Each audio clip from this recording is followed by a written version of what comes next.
केलवा के पात पर उगले सूरज मल झाके झुके।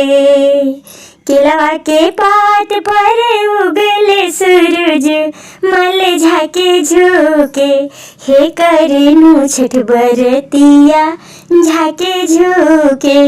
हे करेली छठ बरतिया झाके झुके।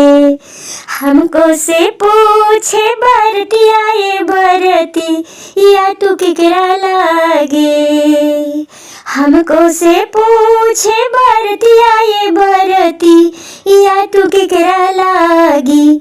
हे करेलू छठ बरती या तू केकरा लागी। हे करेलू छठ बरती या से केकरा लागी। हमरियो बेटा राम लक्ष्मण जैसन बेटा से उनके लागे। हमरियो बेटा राम लक्ष्मण जैसन बेटा से उनके लागे।